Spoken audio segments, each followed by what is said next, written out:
Olá, turma! Aqui quem fala é o professor Alexander e nesse vídeo a gente vai aprender um novo método para resolução de circuitos, que é o método das malhas, tá? Então, na aula passada, a gente viu o método da corrente nos ramos, né? Que foi um método bastante útil. Ele conseguiu encontrar o valor das correntes, né? Que era o que a gente estava procurando naqueles exemplos. Mas qual é a vantagem, então, de usar o método das malhas, né? Já que a gente já aprendeu um método que já faz isso. Porque o método das malhas ele vai ter o mesmo objetivo, encontrar as correntes, tá? As correntes nos ramos. Só que se a gente já aprendeu outro método, para que a gente vai aprender esse método novo? O que a gente vai perceber? É que o método das malhas ele é muito parecido com o método da corrente nos ramos. Só que ele vai chegar nas equações de maneira muito mais rápido, justamente porque ele não vai aplicar uma das etapas que tinha no outro método, que era a etapa de calcular, né, de aplicar a lei dos nós, né? Ele não vai aplicar essa etapa. E além disso, ele vai chegar num sistema de equações sempre menor do que aquele que a gente obtém com o método anterior. Ou seja, na prática, a gente na aula passada fez um exemplo que tinha duas malhas, né, e uma equação dos nós. E tinham três ramos, então a gente tinha um sistema com três equações, né, e três incógnitas, e 1, e 2 e 3, e três equações, duas da lei das malhas e uma da lei dos nós, né? Sistema com três equações e três incógnitas. A gente pegou a equação da lei dos nós, por exemplo, I2 é igual a I1 mais I3, e a gente substituiu isso em uma equação, né? No primeiro exemplo foram em duas, mas tudo bem. A gente substituiu ali nas equações e como resultado a gente chegou em um sistema com duas equações e duas incógnitas. Então essa foi a nossa abordagem, né? Chegamos com esse passo a passo, chegamos num sistema com duas equações e duas incógnitas. Com a aplicação do método das malhas, a gente vai chegar num sistema com duas equações e duas incógnitas diretamente. Então, além dele ser mais rápido, porque a gente não vai aplicar a etapa, né, de aplicar a lei dos nós, então a gente vai chegar no sistema mais rápido. Além disso, a gente já vai chegar diretamente, né, se a gente fosse nesses dois exemplos da aula passada, se a gente tivesse usado o método das malhas, a gente já chegaria diretamente num sistema com duas equações e duas incógnitas. Entendeu? Se a gente pegar, por exemplo, vamos dizer que a gente pegasse aquela configuração que a gente viu no início da aula passada, uma configuração que tinha três malhas e quatro nós, né? Ou seja, tinham três malhas e três equações dos nós. Nesse caso, aplicando o método lá da corrente nos ramos, a gente chegaria em um sistema com seis equações e seis incógnitas, né? Em 1, e 2, e 3, e 4, e 5 e 6, porque teriam seis ramos, né? Então a gente chegaria num sistema com seis equações e seis incógnitas, sistema linear gigantesco. E aí o que a gente teria que fazer? A gente teria que pegar as três equações da lei dos nós, sei lá, vamos dizer que a gente tivesse 1 é igual a I2 mais I3, e 3 é igual a I4 mais I5, sei lá, se tivesse três equações assim. Aí a gente substituiria essas correntes dentro das três equações da lei das malhas, e aí sim a gente chegaria num sistema linear com três equações e três incógnitas. Então essa seria a abordagem usando o método que a gente viu na aula passada. Usando o método das malhas, a gente já... Primeiro que a gente não precisaria aplicar a lei dos nós, né, que não tem essa etapa. E segundo que a gente chegaria diretamente no sistema com três equações e três incógnitas. Então qual é a conclusão que a gente chega? É que o método das malhas ele é muito mais eficiente, né? Ele é mais rápido, é mais fácil, dá menos trabalho matemático quando comparado ao método anterior.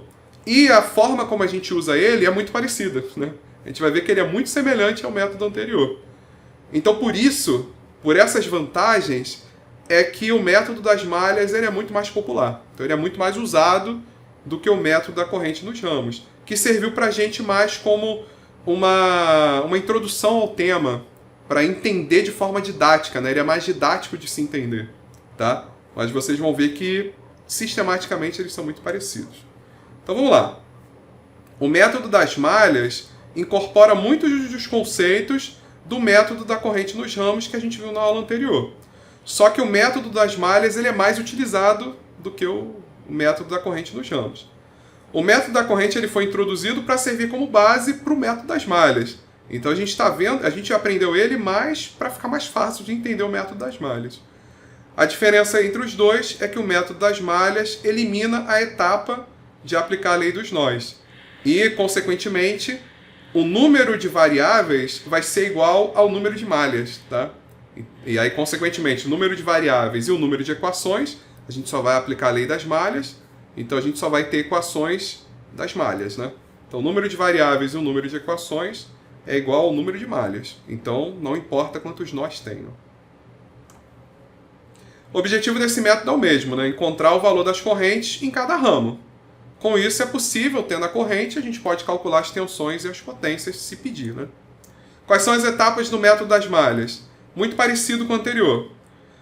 A gente vai associar, vamos criar uma corrente sempre no sentido horário, associado a cada malha, tá? Então, se a gente tiver 2 malhas, a gente vai ter 2 correntes. Se a gente tiver 3 malhas, vamos ter 3 correntes. Então, a gente vai ter uma corrente associada a cada malha. E essa corrente a gente sempre vai colocar no sentido horário, tá bom? Depois, a gente vai, ó, etapa 2, igualzinha do método anterior. Vamos colocar a polaridade de cada resistor de acordo com o sentido da corrente. Então, lembrando que a tensão, né, a queda de tensão no resistor sempre ocorre no sentido da corrente. A corrente sempre vai no sentido da queda de tensão no resistor. O cuidado que a gente vai ter aqui é que pode ter resistores, a gente vai ver no exemplo, e esse resistor, né, tenha resistores que passe tanto a corrente da malha 1 quanto a corrente da malha 2. E aí, nesse caso, a gente vai ter uma queda de tensão associada à malha 1, que a gente vai usar na equação da malha 1, e uma queda de tensão associada à malha 2, que a gente vai usar na equação da malha 2. A gente vai ver isso no exemplo, vai ficar mais fácil de entender. Mas é uma diferença em relação ao método anterior, que no método anterior, como cada ramo tinha a sua própria corrente, a gente só tinha uma queda de tensão possível, né? Agora aqui, como cada malha tem a sua própria corrente, pode ser que tenha um ramo que pertença a 2 malhas. Consequentemente, ele vai ter uma corrente quando fizer a equação para a malha 1 e vai ter uma outra corrente quando fizer a equação para a malha 2. Então ele pode ter uma queda de tensão com polaridade diferente, né? Dependendo de qual malha que a gente está olhando. Tá. Enfim, definimos as polaridades, depois disso aplica a lei das malhas, igualzinho a gente fez no exemplo anterior. Aqui está considerando para aplicar no sentido horário, é como a gente tem feito mesmo, então não vai fazer diferença. E aí a gente vai chegar no sistema de equação, e aí aplica um método de resolução de sistema de equação linear para encontrar os valores das correntes das malhas, tá? E aí, tendo as correntes das malhas, a gente pode encontrar a corrente dos ramos também, que são soma de correntes de 2 malhas diferentes, por exemplo. Tá? A gente vai ver com um exemplo, vai ficar mais fácil de entender. Então vamos lá. Aqui tem nosso exemplo 1. É bem parecido, né, com o exemplo... É bem parecido ou é o mesmo exemplo... Eu não lembro se é o mesmo exemplo da aula passada. Mas vamos dizer pelo menos que ele é bem parecido com o exemplo da aula passada. Eu acho que é o mesmo, né? Mas vamos supor que seja só parecido. E vamos para esse exemplo calcular... Ah, é o mesmo, está escrito aqui. O mesmo da aula anterior. Então a gente vai resolver o mesmo problema da aula anterior, só que dessa vez aplicando o método das malhas, tá? Então vai ser o mesmo exercício. Só que a gente vai ver que vai ser bem mais rápido de chegar no resultado, tá? Então ele dá menos trabalho de se fazer. Então, primeira etapa. A primeira etapa é, para cada malha, a gente escolher uma corrente. Aqui observa que o nosso problema considerou também essa malha de fora. Né? Essa malha de fora daqui, que seria passando pelo ramo 1 e pelo ramo 3, né? Só que a gente não vai considerar essa malha, tá? Sempre que a gente aplicar a lei das malhas, a gente vai aplicar nas malhas de dentro, tá? Essas janelas, né? São chamadas de janelas dentro do circuito. Então ignora essa malha de fora. Poderia usar ela também? Poderia. Só que só vai dar mais trabalho, né? As malhas de dentro elas vão chegar em resultados muito mais rápidos, tá? Então sempre usem as malhas de dentro. Aí vamos lá. Temos então aqui a malha 1. Temos a malha 2, né? Para a malha 1 a gente criou uma corrente 1. Ó. A corrente 1 está percorrendo toda a malha no sentido horário. E a corrente 2 está percorrendo também toda a malha no sentido horário. Então essa é a primeira etapa. Definimos as malhas e definimos uma corrente 1 para a malha 1 e uma corrente 2 para a malha 2. Tá? Segunda etapa, vamos introduzir as polaridades nos resistores. Ora, como a corrente está vindo nesse sentido, né, para cima, em relação ao resistor 1, a queda de tensão, né, o menos vai estar em cima e o mais vai estar embaixo. Então, queda de tensão no sentido da corrente. Quando chega aqui em R3, né, o I1 agora está indo para baixo, então o menos vai estar embaixo e o mais vai estar em cima, né? Queda de tensão para baixo em R3. Repara que eu especifiquei essa queda de tensão em R3 em relação à malha 1, né? Ela está nesse sentido, mais para menos em relação à malha 1, tá? Então a gente já introduziu também as polaridades no resistor. Qual é o cuidado que a gente tem? Observa agora a malha 2. Quando a gente percorre a malha 2 no sentido horário, né, a corrente está percorrendo no sentido horário, repara que o R3 ele também pertence à malha 2. Aí o que eu estou fazendo? Ó? A corrente aqui está vindo para cima, né? A corrente I2 está indo para cima. Então o menos vai estar em cima e o mais vai estar embaixo. Sentido da queda de tensão. Repara que para a malha 1, o mais está em cima e o menos está embaixo. Quando eu for resolver para a malha 1, eu vou considerar a queda de tensão para baixo. Para a malha 2, o mais está embaixo e o menos está em cima. Quando eu for fazer a lei das malhas para a malha 2, eu vou considerar que a queda de tensão está para cima. Beleza? Então, por isso ó, que o resistor 3 ele pertence às duas malhas. Então, eu tenho uma polaridade referente à malha 1 e uma polaridade referente à malha 2. Tá? Continuando, ó, ele agora está vindo, a corrente 2 está vindo para baixo. Então, o menos vai estar para baixo, mais para cima em relação a R2. Depois ela passa ali pela fonte. Então, essa é a etapa 2. A gente definiu as polaridades para todos os resistores. E aqui para o resistor 3, como ele pertence a duas malhas, a gente definiu a polaridade para cada uma das malhas. Então, essa aí é a etapa 2, né? Qual é a etapa 3? A etapa 3 é a aplicação da lei das malhas. Então, vamos aplicar a lei das malhas para a nossa malha 1. Então, vou lá, malha 1, e vou lá aplicar a lei das malhas. Vou partir desse ponto, por exemplo, né? Mas posso partir de qualquer ponto, percorrendo no sentido horário, e vou voltar para ele. O que nós temos? Ó? Uma elevação de tensão de 2 volts, então mais 2. Aí agora uma queda aqui no V1. V1 vai ser igual a I1 vezes 2, né? 2 vezes I1, então menos 2 I1, que é a queda de tensão, né? Resistência vezes a corrente. E agora para o resistor 3. Aí agora para o resistor 3, vamos só ter um cuidado. A tensão do resistor 3 é a resistência vezes a corrente. Mas qual é a corrente que passa pelo resistor 3? Então a gente tem que tomar cuidado o seguinte, ó, que pelo resistor 3 passa tanto a corrente 1 quanto a corrente 2, né? Sendo que a corrente 1 está para baixo, sentido de queda de tensão, e a corrente 1 está para cima, está no sentido oposto.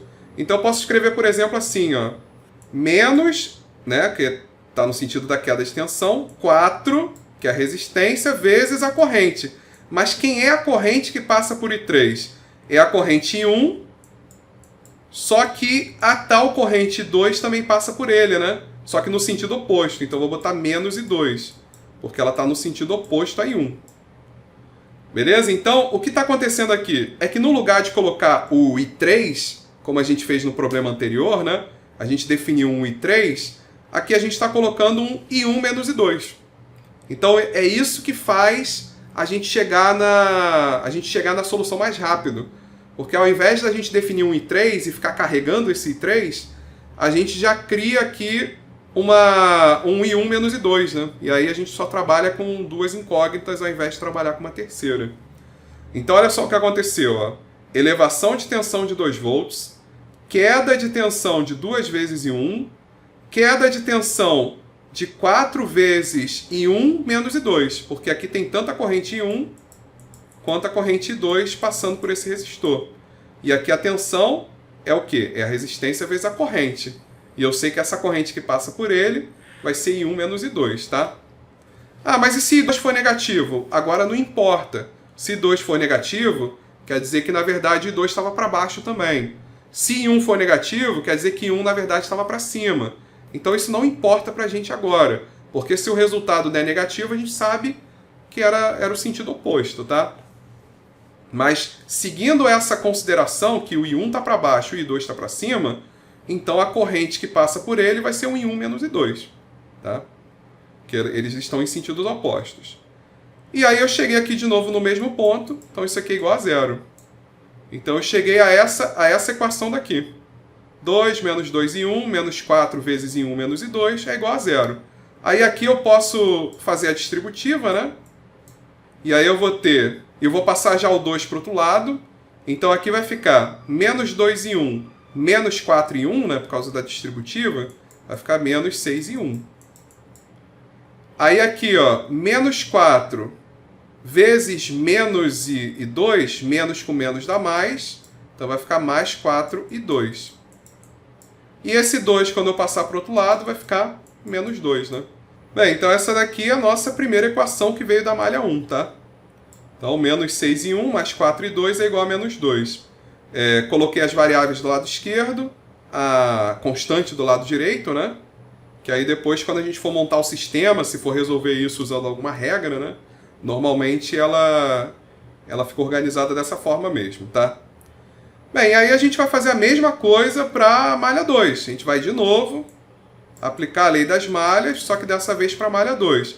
Vamos partir de novo desse mesmo ponto, percorre no sentido horário até voltar para ele. E aí, percorrendo no sentido horário, o que nós temos? Ó? Uma queda de tensão aqui nesse resistor 3. Então vai ficar menos, né, como é queda de tensão, menos 4 vezes I2, né? Só que qual é o cuidado? Além de passar a corrente 2, tem também a corrente 1 passando por ele. Corrente 1 passa no sentido oposto. Então vai ficar menos, porque é uma queda de tensão, 4 I2, só que I2 menos I1, porque o I1 está no sentido oposto. Então essa corrente que passa por aqui, na verdade vai ser uma corrente I2 menos I1, né? Porque I1 está no sentido oposto a I2. Então esse daqui é o primeiro termo que representa essa queda de tensão aqui no resistor 3. Bem, continuando seguindo no sentido horário, a gente encontra o resistor 2, também está no sentido de queda, né? O menos está para baixo, a gente está indo para baixo.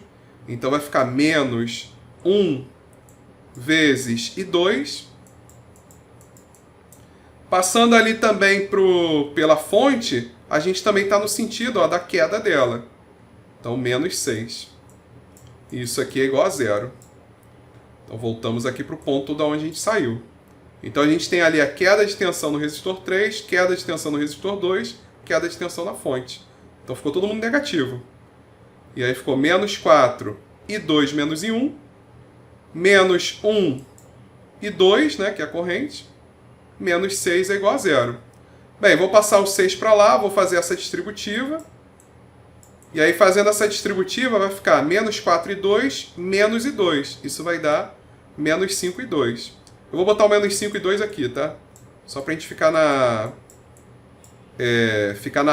ordem, né? Botar o I1 primeiro e depois o I2. Fazendo o menos 4 vezes menos I1, menos com menos dá mais, né? Então nem vou colocar esse sinal, né? Menos com menos dá mais. Então isso vai dar 4 e 1. Então 4 e 1, menos 5 e 2, menos 6 passa para o outro lado, vai ficar mais 6. E aí aqui está a nossa segunda equação. Olha o que eu falei com vocês. Chegamos diretamente a um sistema com duas equações e duas incógnitas. Então a gente tem um sistema que tem uma equação com I1 e I2 e outra equação com I1 e I2. E aí com isso, resolvendo esse sistema, a gente encontra os valores de I1 e I2. E aí tendo o valor de I1 e I2, a gente consegue encontrar o valor de I3, né? Ou melhor, né? Consegue calcular essa corrente nesse ramo central, né? Que a gente sabe que o I3 vai ser igual a I1 menos I2 ou I2 menos I1. Né? Isso aí é indiferente. Geralmente a gente vai olhar qual que é o maior dos dois. Se o maior é o I2, então a gente vai fazer I2 menos I1 e a gente sabe que a I3 está para cima. Se o I1 for maior, a gente faz I1 menos I2 e aí a gente sabe que o I3 está para baixo. Né? Bem, vamos lá. Então a gente, como tem duas malhas, a gente escolheu duas correntes, I1 e I2 no sentido horário de cada malha. A gente definiu as polaridades dos resistores, né, obedecendo a queda de tensão, e observar que o R2, né, o R2 não, acho que é o R3, É o R3, na verdade, né? Observar que o R3, que pertence às duas malhas, teve a polaridade definida em ambas, né? Ficou para baixo na malha 1 e para cima na malha 2. Tá? Aí aqui tem a aplicação da lei das malhas, como a gente fez. Então a gente fez lá 2, menos 2 e 1, menos 4 e 1 menos e 2, que é a tensão no R3, né? Ele tem as duas correntes. É igual a zero, e aí fazendo a distributiva, a gente chegou nessa primeira equação aqui. Aí vamos só conferir se a outra foi certo. 4 e 1 menos 5 e 2 é igual a 6. 4 e 1 menos 5 e 2 é igual a 6, tá certinho. E aí percorrendo a malha 2, partindo do terra e indo no sentido horário, temos também essa equação que a gente calculou. E aí fazendo a distributiva, simplificando, a gente chegou nessa equação daqui. E aí o nosso problema consiste, né, nesse sistema, que tem duas equações e duas incógnitas. O que a gente vai fazer? Vamos aplicar o método da adição. Então, uma maneira de resolver ele é multiplicar a primeira equação por 2 e a segunda equação por 3. Então, multiplicando essa equação por 2 e essa equação aqui por 3, aqui vai ficar 2 vezes menos 6, que dá menos 12. 3 vezes 4 dá 12. Menos 12 mais 12 dá 0. A gente anula o I1, fica com uma equação só com I2. Então, vamos lá. Multiplicando todo mundo por 2...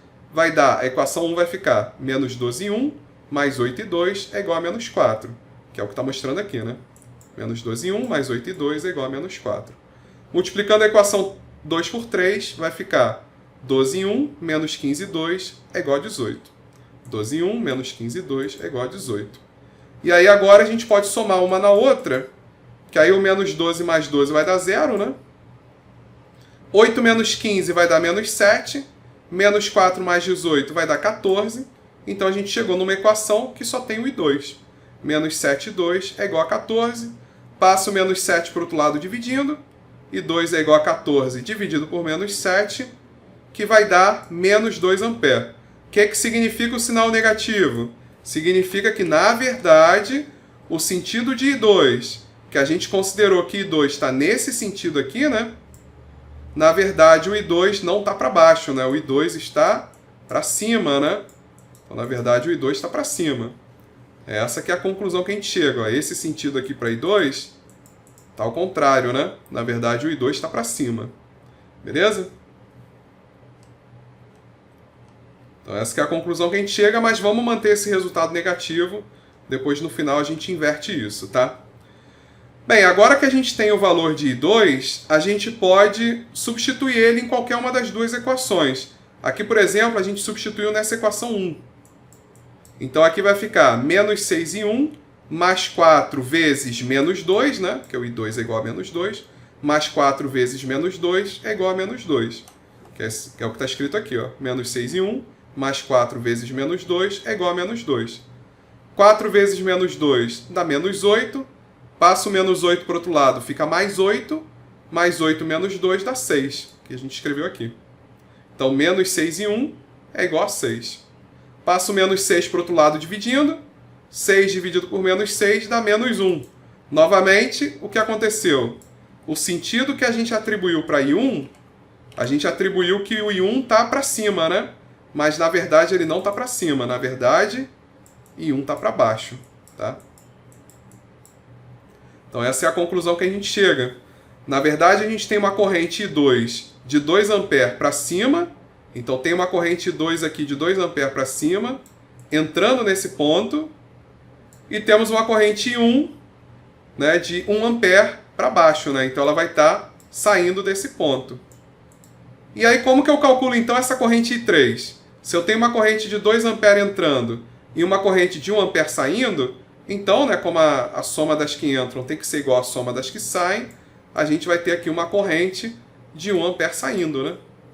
Ou seja, a corrente I3 vai ser de 1 ampere para baixo. Uma outra forma de fazer essa conta é a gente pensar o seguinte. Então, na verdade, o sentido de I2 está no sentido anti-horário, né? Então, I2, na verdade, está para baixo, né? E o I1 está no sentido horário, né? Então, na verdade... O I1 tá... Não, ele estava no sentido horário, não. Agora ele está no sentido anti-horário, né? Ele está, na verdade, para cima, né? Que a gente viu que o sinal é negativo, então o sentido é oposto. Então a gente tem uma corrente de 2 A para baixo e uma corrente de 1 A para cima, quer dizer que o I3 vai ser uma corrente de 1 A para baixo, né? 2 menos 1 para baixo, né? 1 A para baixo. Então, de um jeito ou de outro, chega na mesma conclusão, que a corrente I3 é uma corrente de 1 A para baixo. Então a gente pode chegar a essa conclusão aplicando aqui a lei dos nós a esse nó, ou simplesmente, né, corrigindo o sentido da corrente, né, o I2 como deu negativo, na verdade ele está no sentido oposto, o I1 como deu negativo também, ele estava para baixo, na verdade ele está no sentido oposto, para cima. A gente tem uma corrente de 2 A para baixo, uma corrente de 1 A para cima, 2 menos 1 vai dar 1 A para baixo, né? Sempre vai ficar no sentido da maior corrente. Beleza? Então aqui nós temos... Então note que os sentidos das correntes estão invertidos. Na verdade, ambas estão no sentido anti-horário, né? Além disso, a corrente no ramo central, que a gente pode chamar de I3, né, se a gente quiser, que é igual a I1 menos I2, vai dar 1 A no sentido de I1, para baixo, né? No sentido de I1, que está invertido, né? Ou no sentido de I2 correto, né? Importante observar que poderíamos ter usado a malha externa no lugar de alguma das malhas internas, aquela malha grandona, né, percorrendo os dois ramos externos. Contudo, isso chegaria em equações maiores e isso aumentaria a chance da gente errar no cálculo. Por isso é sempre melhor escolher as correntes das malhas das janelas, né? Que são aquelas malhas que ficam do lado de dentro, tá? Exemplo 2, muito parecido com o exemplo 1, né? Novamente nós temos duas malhas e a gente criou esse exemplo novamente só para a gente poder treinar. Então a gente quer também, é a mesma coisa, quer calcular as 3 correntes, né? Nos 3 ramos, porque a gente sabe que se calcular a corrente, a gente pode calcular a tensão, potência, tudo que a gente precisar, tá? Então a primeira etapa do método são duas malhas, vamos criar uma corrente I1, que percorre toda a malha 1 no sentido horário, e uma corrente 2 que percorre toda a malha 2 no sentido horário. Tá? Segunda etapa, olha para o sentido da corrente e introduz as quedas de tensão nos resistores. Então, como a corrente 1 está vindo para cá, a queda de tensão vai estar para cima, né? Em R1. Agora a corrente 1 está vindo para baixo, a queda de tensão no R2 vai estar para baixo. Em relação à corrente 2, aqui ela está indo para cima em relação a R2, então a queda de tensão vai estar para cima, e ela está vindo para baixo em relação a R3, a queda de tensão vai estar para baixo. Então concluímos a etapa 2. Etapa 3, aplica a lei das malhas a cada uma das malhas. Então a gente vai partir aqui desse ponto e vamos percorrer esse circuito no sentido horário. Então percorrendo ele no sentido horário, primeiro a gente tem uma elevação de tensão da fonte 1, mais 5 volts, tem uma queda de tensão no resistor 1, menos resistência 1, corrente é I1, menos 1, I1. Depois tem uma queda de tensão aqui no resistor 2, menos resistor 2 é 6, vezes... Só que aqui tem duas correntes, né? I1 menos I2. E aqui nós passamos ainda por uma queda de tensão nessa fonte 2 de 10 volts, menos 10. É igual a zero. E aí daqui a gente tem que, ó, aqui vai dar menos 6 e 1, menos 6 e 1, menos e 1 vai dar menos 7 e 1. Menos 6 vezes menos e 2 vai dar mais 6 e 2. 5 menos 10 vai dar menos 5, só que passando para o outro lado vai ficar mais 5. Então essa aqui é a nossa primeira equação, que veio da malha 1. Vamos conferir? Menos 7 e 1 mais 6 e 2 é igual a 5. Menos 7 e 1 mais 6 e 2 é igual a 5. Então aqui são os cálculos que a gente já fez, né? Chegamos nessa primeira equação. Vamos agora aplicar a lei das malhas para a malha 2. Partindo aqui do terra, seguindo no sentido horário. Tá? Então, seguindo no sentido horário, a gente tem uma elevação de tensão na fonte 2 de 10 volts. Temos uma queda de tensão nesse resistor de 6 vezes, como aqui tem o I2 e o I1, 6 vezes I2 menos I1. Depois a gente tem uma outra queda de tensão no R3 de 2 ohm, 2 vezes I2, menos 2 e 2. voltamos para o terra igual a zero. E aí daqui, fazendo a distributiva, fazendo o menos 6 vezes menos e 1, vai dar mais 6 e 1. Fazendo o menos 6 e 2, menos 2 e 2, vai dar menos 8 e 2. E aqui o 10, que é positivo, passa para o outro lado e fica negativo. É igual a menos 10. Deixa eu ver se a gente chegou nessa mesma equação. 6 e 1, menos 8 e 2 é igual a menos 10. Tá? Se quiser simplificar, dá até para dividir por 2, né? Aí ficaria 3 e 1, menos 4 e 2 é igual a menos 5. Aí pode até simplificar ela se quiser. Tá? Mas essa aqui, então, é a segunda equação. Então, nós temos aí duas equações, duas incógnitas, em 1 e 2. Temos aí o nosso sistema linear para a gente resolver. Então, está aqui nossa segunda equação. E aí, então, temos um sistema, duas equações e duas incógnitas. O que a gente pode fazer aqui, por exemplo? A gente pode multiplicar a primeira equação por 4 e a segunda equação por 3. Vezes 4 e aqui vezes 3. Se a gente fizer isso, ó, olha para I2. 6 vezes 4 vai dar 24. 3 vezes menos 8 vai dar menos 24. 24 e 2 menos 24 e 2 vai dar 0. E aí a gente vai ter uma equação só com I1. Beleza? Então esse é o nosso objetivo. Aqui a gente vai simplificar o I2 porque ficou mais fácil. Mas se quiser, pode multiplicar, por exemplo, a primeira equação por 6, a segunda equação por 7, e aí cancelar, vai anular o I1, né? E aí vai ficar com uma equação só com I2. Então, tanto faz. No fim das contas, vai chegar no mesmo resultado. Aqui é só porque pareceu mais fácil cancelar o I2. E aí vai ficar, então, ó, multiplicando todo mundo por 4, vai dar menos 28 e 1, 6 vezes 4, mais 24 e 2, 5 vezes 4, 20. E aí na equação 2, 3 vezes 6 vai dar 18 e 1, 3 vezes menos 8 vai dar menos 24 e 2, 3 vezes menos 10 dá menos 30. E aí o que a gente faz agora? Soma uma equação na outra. Menos 28 mais 18 vai dar menos 10 e 1. 24 menos 24 vai dar 0. E 20 menos 30 vai dar menos 10. Então a gente tem que menos 10 e 1 é igual a menos 10. Passa o menos 10 que está multiplicando para o outro lado dividindo. E 1 é igual a menos 10 dividido por menos 10. Menos com menos dá mais. 10 dividido por 10 dá 1. Então a gente achou a corrente I1. Ela deu positiva, significa que esse sentido que a gente atribuiu para I1 está correto. Então, de fato, o I1 está para cima. Ó. De fato, o I1 está para cima aqui e ele está para baixo aqui nesse ramo central. Então, nesse ramo da esquerda, né, o I1 de fato está para cima e vale 1 ampere. E no ramo central ele está para baixo, valendo 1 ampere também. Bem, agora que a gente tem o I1, a gente pode substituir em qualquer uma das duas equações. Então aqui a gente está substituindo, por exemplo, na equação de cima. No lugar do I1, é só colocar o valor 1. Vai ficar menos 7 vezes 1, mais 6 e 2 é igual a 5. Menos 7 vezes 1, mais 6 e 2 é igual a 5. Menos 7 vezes 1 dá menos 7. Passa o menos 7 para o outro lado, vai ficar mais 7. 5 mais 7 dá 12. Então 6 e 2 é igual a 12. Então, I2 é igual a 12 dividido por 6, que vai dar 2 ampere. Deu positivo também, significa que esse sentido que a gente atribuiu para I2, que é esse sentido para baixo aqui e para cima aqui, está correto, né? Então a gente tem uma corrente aqui nesse ramo da direita de 2 ampere para baixo, e essa corrente aqui no ramo central é de 2 ampere para cima, né? Então o que vai acontecer com essa corrente central aqui? Essa corrente I2, né? Essa corrente do ramo central.